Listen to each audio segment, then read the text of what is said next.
بسم اللہ۔ یہ سفر صرف ایک ورک ٹرپ کے لیے شروع ہوا تھا۔ ہم سعودی عربیہ جا رہے تھے اور دل میں بس اتنا ہی تھا کہ کام ہوگا اور پھر واپس آ جائیں گے، لیکن اس وقت ہمیں بالکل اندازہ نہیں تھا کہ اللہ تعالیٰ نے اس سفر میں ہمارے لیے کتنی خیر لکھ چکے ہیں۔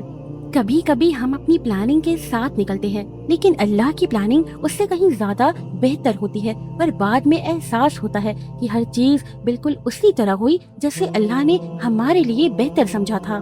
اور ہر سفر صرف ایک جگہ سے دوسری جگہ تک پہنچنے کا نام نہیں ہوتا۔ کچھ سفر انسان کو شکر، صبر اور اللہ پر اور زیادہ توکل بھی سکھا دیتے ہیں، اور شاید اس لیے میں نے اپنی زندگی میں ایک بات ہمیشہ فالو کی ہے۔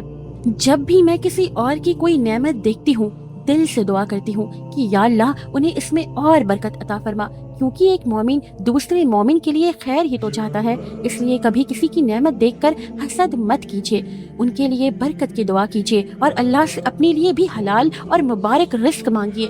دل میں جتنی خیر ہوگی اتنا ہی سکون ہوگا۔ اللہ ہم سب کو شکر گزار اور دوسروں کے لیے خیر چاہنے والا بنا دے، آمین۔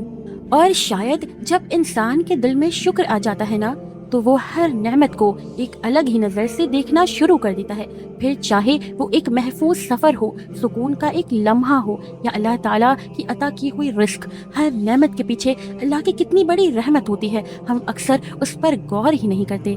اللہ تعالیٰ ہمیں ہر روز بے شمار نعمتیں اور رزق عطا فرماتے ہیں، لیکن ہم ان میں سے کتنی نعمتوں کا شکر ادا کرتے ہیں؟ کبھی سوچئے، اگر اللہ تعالیٰ صرف ایک دن کے لیے بھی اپنا رزق اور اپنی نعمت کو روک دے تو ہمیں احساس ہو جائے گا کہ ہم کتنی رحمتوں کے سائے میں جی رہے تھے۔ اس لیے ہر نعمت پر دل سے الحمدللہ کہنا کبھی مت بھولیے۔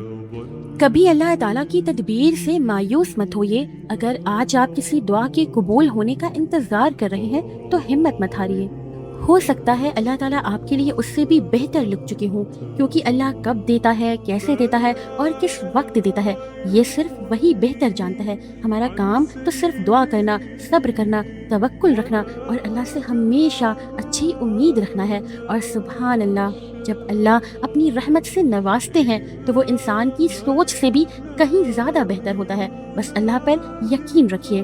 اور اس سفر میں اللہ نے میرے لیے کیا خیر لکھی تھی، انشاءاللہ پارٹ 2 میں بتاؤں گی۔ جزاک اللہ خیر۔